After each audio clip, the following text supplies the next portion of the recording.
Hello and welcome to Jay's Kitchen. Today we're going to make some Passover cakes. We're going to start, the first cake we're going to make today is a chocolate almond cake, which is actually a gluten-free and a flourless cake. So not only is it good for Passover, but you can use it anytime as well. To make this cake, we're going to need 8 ounces, half a pound of bittersweet chocolate. And if you don't have bittersweet, it's okay. You can just use semi-sweet and unsweetened and combine them together, and that'll give you the same effect. We'll need 6 eggs. Bring them to room temperature first. Half a cup of butter, or half a stick of butter, 4 ounces. Some cake meal or matzah meal for dusting. Some sugar, and 1 cup of ground almonds. First thing we want to do to get started is let's turn the oven on and preheat it to 350 degrees.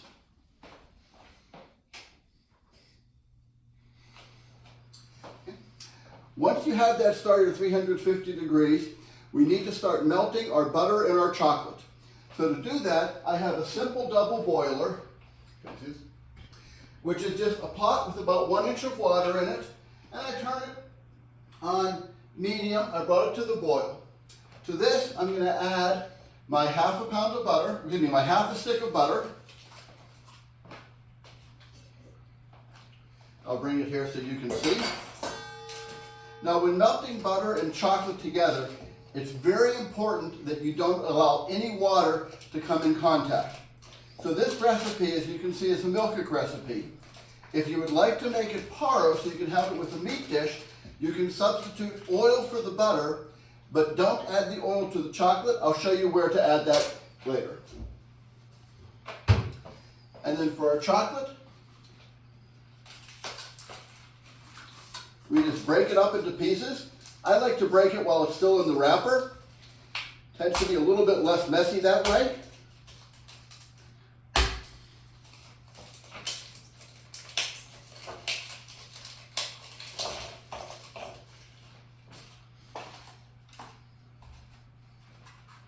And chocolate's normally sold in 4-ounce packages, but however you get it, and you can use whatever chocolate you like. Pick your favorite chocolate, it's fine. It'll still melt beautifully.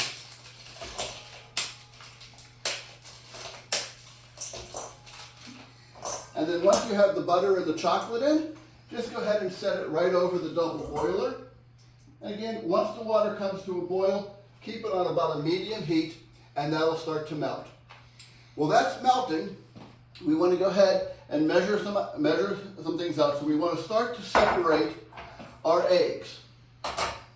So you'll need 2 bowls for the eggs, 1 for the egg whites, 1 for the egg yolks.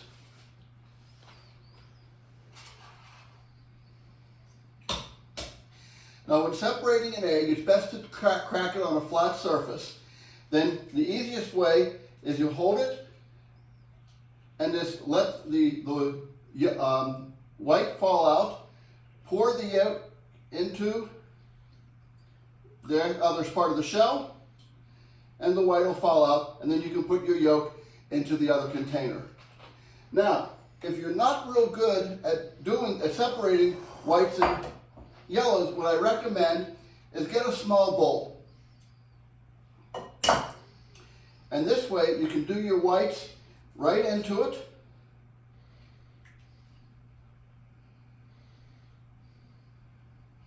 And you do them one by one, and then you pour your whites in. This way, if you make a mistake and break the yolk, you only lose 1 egg instead of all the eggs that you have already prepared.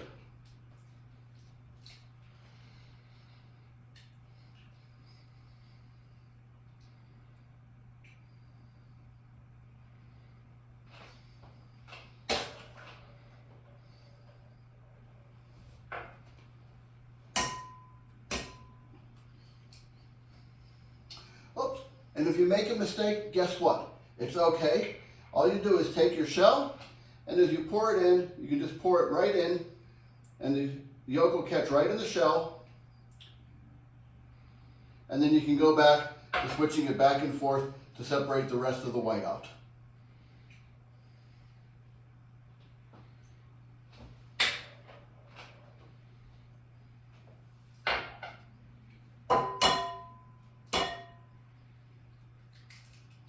When cracking eggs, It's a lot of times I prefer to always crack it on a flat side instead of a sharp angle, because you get a cleaner cut on the eggshell, which is less likely to break and to have little pieces of eggshell in your egg. If you do get some eggshell in, it's not a big deal. Just use a piece of the shell and you can pull that piece of eggshell right out.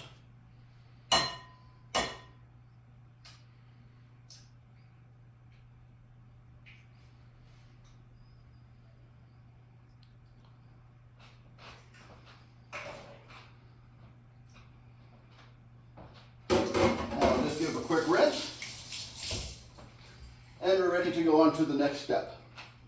And for the next step, what we're going to need is 1 cup of ground almonds. If you don't have ground almonds, if you can't find them in the store, you can just get regular almonds and grind them yourself. I like to use the Ninja chopper because it has a very good seal on it, so it keeps everything fresh. And I just pulse them up.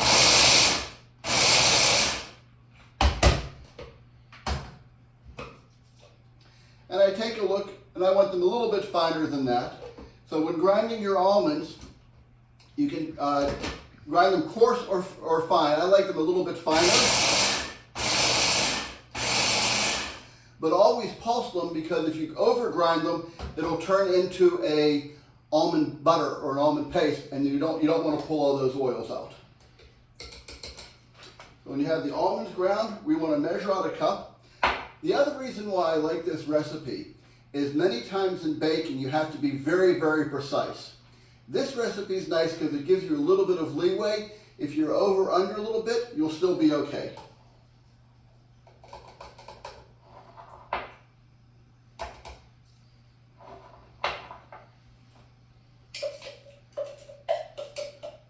Need a little bit more. I have 1 cup. And then I'm going to go ahead and mix. Oh, excuse me. Before I start, I want to add half a cup of sugar to the egg yolks.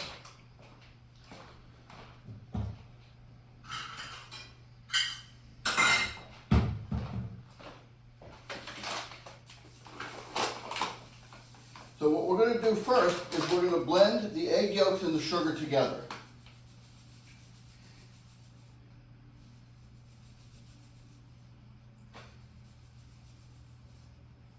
We add half a cup of sugar. And whenever you add sugar, always throw in a little bit of salt, which helps balance the flavor. So I'm going to take this and I'm going to start to blend it. And I want you to look, and if you look at the color, see it's nice and bright yellow. So what we want to do is take this and just continue to whip it, and it will start to turn pale. Now, you notice I'm doing it by hand with a whisk. If you have an electric mixer, you can use that with a paddle attachment, and it'll go. This will take about 2 to 3 minutes.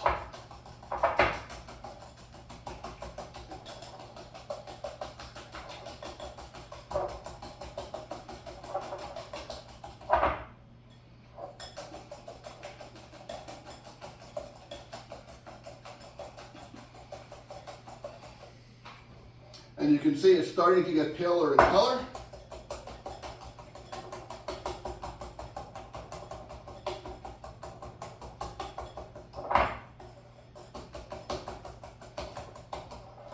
And while this, I'm going to set this a little bit. I just want to show you how our chocolate's coming.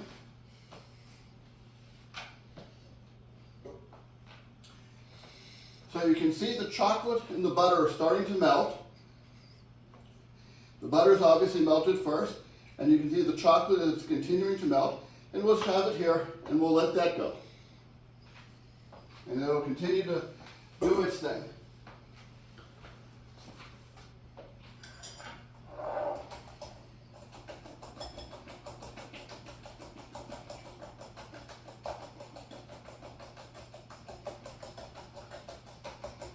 And this is the part that gets a little boring as you start to whip the eggs. Okay, now as you notice, they have a nice pale color to them. So we're going to go ahead and add our ground almonds into the mixture. Now I like to just put a little bit in, and then we have to wait until our chocolate is done.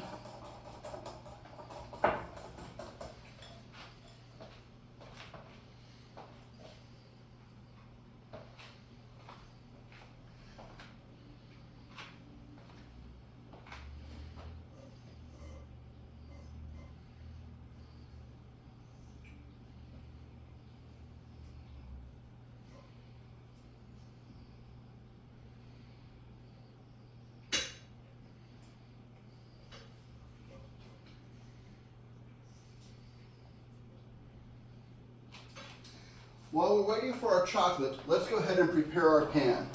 Now you need a 9-inch cake pan. I like to use a spring form. Now with a spring form, you're going to want to have it buttered and prepared. So what I like to do is I take the bottom out. I get a sheet of parchment paper. I place the bottom on the parchment paper and just do a quick circle around with a pencil. I can then go ahead and cut that out.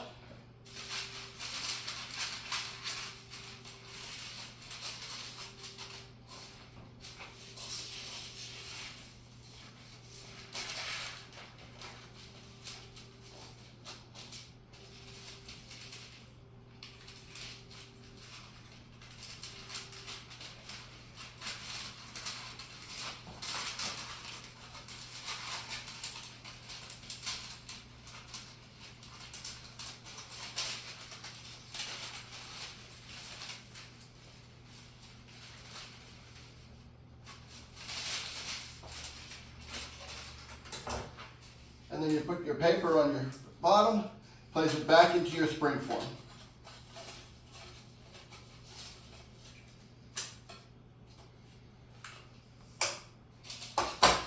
Now to prepare it, what we want to do is we want to coat it with butter or oil.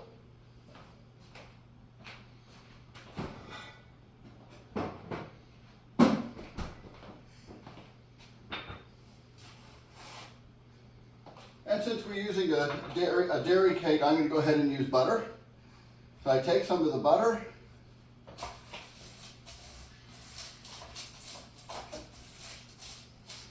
coat the bottom of the spring form right on top of the parchment paper.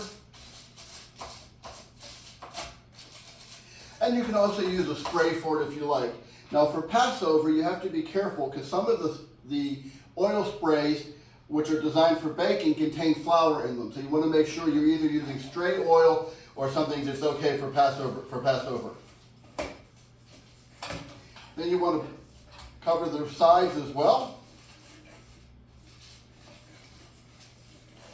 And once you have it all buttered, take a little bit of cake meal, or you can use matzo meal if you don't have cake meal. And if you're not making it gluten-free and it's not for Passover, you can use flour.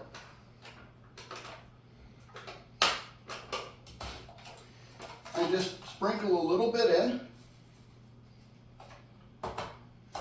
And then just shake it around so all the butter is covered. And the cake meal will stick to the sides where you have the butter on it. So if you notice as they just pat it around, you can see that it's sticking to the sides. And then the excess, I just dump in the sink. Now let's go back and see how our chocolate's doing.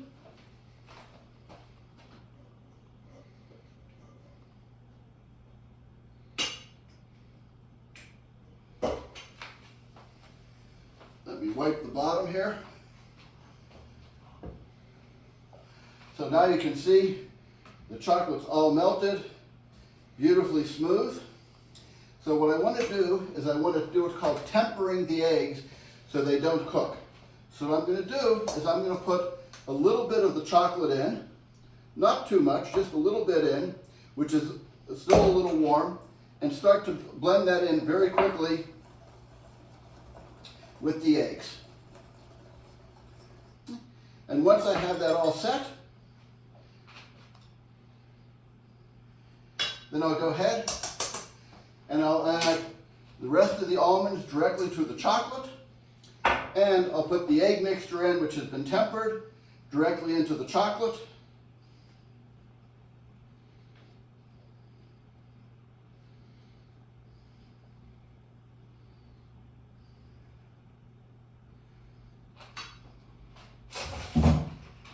And then we'll just go ahead and blend this all together.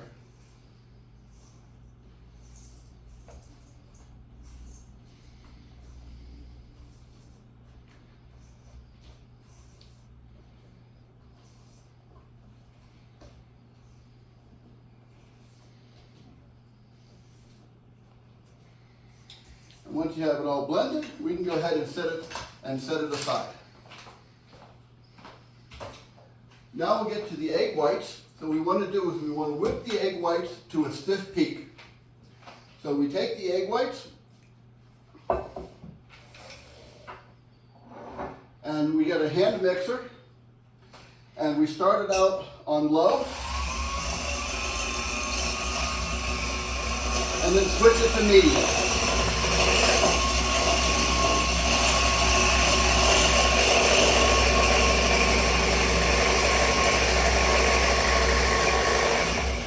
Whipping your egg whites, you're adding a lot of air into it. So you'll see me as I do it, I'll spin the bowl because I want to make sure that we get it all well blended.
Now we want to go to a stiff peak. If you notice when I lift it up, it sort of pulls up a little bit. This is getting towards a soft peak.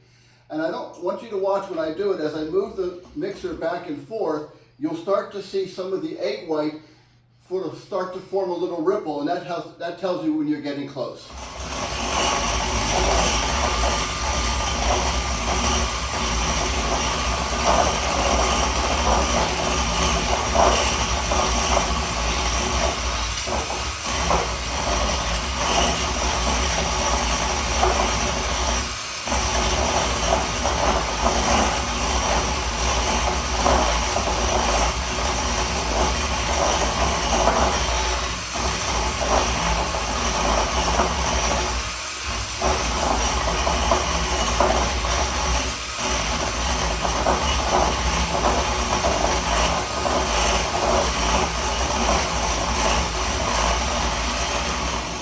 So as you can start to see it, I'll do it, and then to check for stiffness, just put your mixer, just lift it straight up. Now if you see when it comes up, it sort of flops over, so that's a soft peak. We want to go to a stiff peak.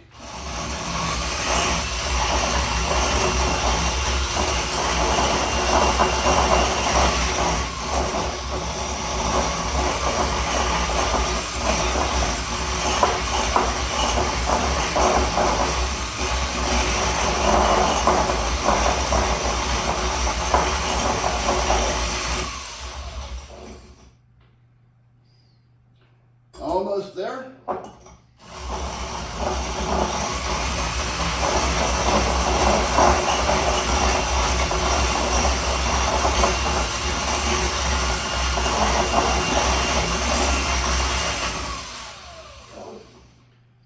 Okay, and it stays a nice peak, so we have it to a stiff peak. Now what we've done is we've put a lot of air into the egg whites, and when we mix it with the chocolate, we want to make sure that we don't deflate the air. So what we're going to do is we're going to do a little bit at a time. we're going to mix about 1/3 of the egg whites in.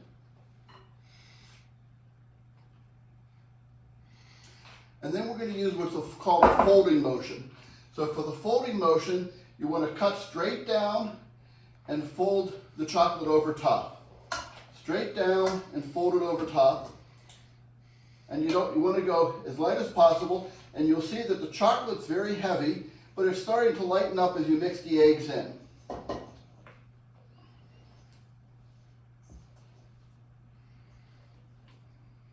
So you don't want to do a stirring, because that'll deflate the eggs a lot more.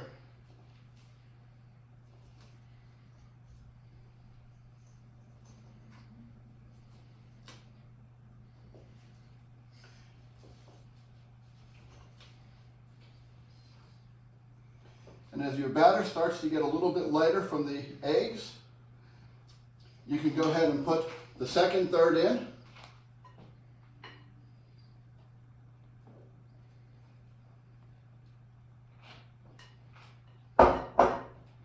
And then we're going to use the same folding motion of cut and fold over.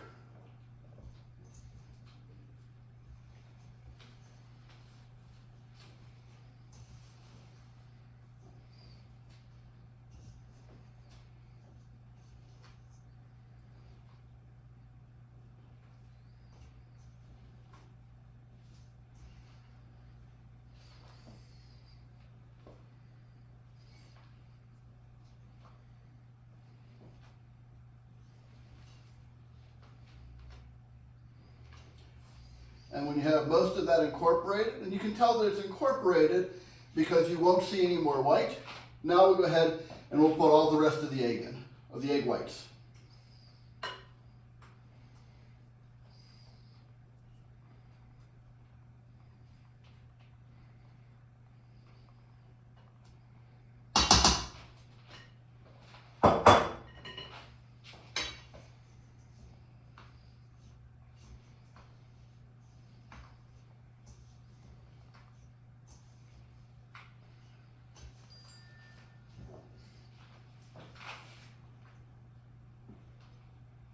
And you want to blend it until you don't see any more white. If you see a little bit of white, it's okay, but the majority of it should be blended in to the chocolate mixture.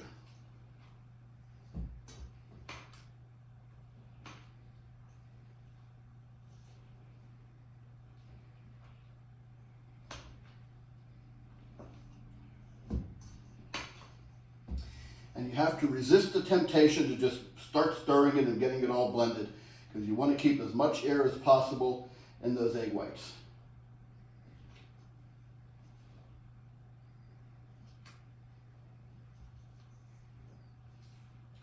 Okay, and then when it's blended, we're just going to go ahead and pour it right into our prepared pan.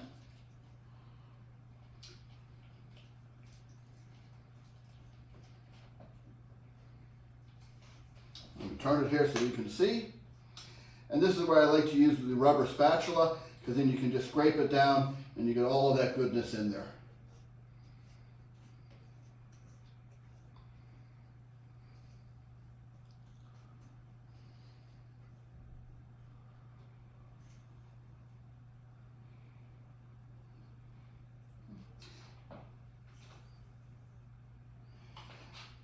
Now, as with some cakes, they tell you to pound it to level it out. You don't want to do this because you don't want to lose any of your air.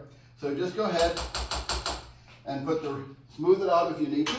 And when you have it there, it's ready to go into the oven.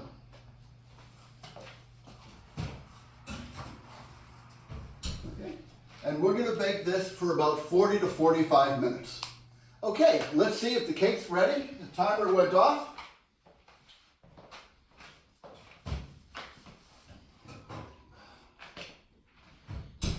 Oh, look at that. It looks beautiful. Now, if you're using a spring form, it's always a good idea to take a knife and sort of run it around the edges before you take it out. Let's go ahead and prop it out. And it's good at home, let it cool about 10 minutes before you go ahead and take it off. But I want to show you how now you can do it for the presentation. Put it onto a nice cake plate. And then what I do is I take a little bit of powdered sugar, and I just take a little strainer,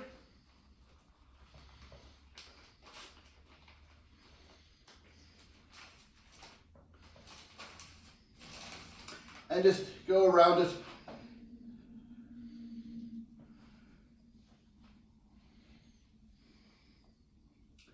And it's ready to serve. Enjoy. Well, let's take a look and see what it looks like.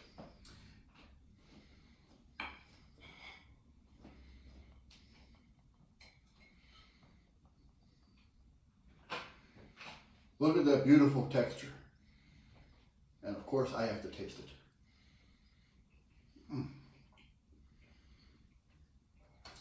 Delicious.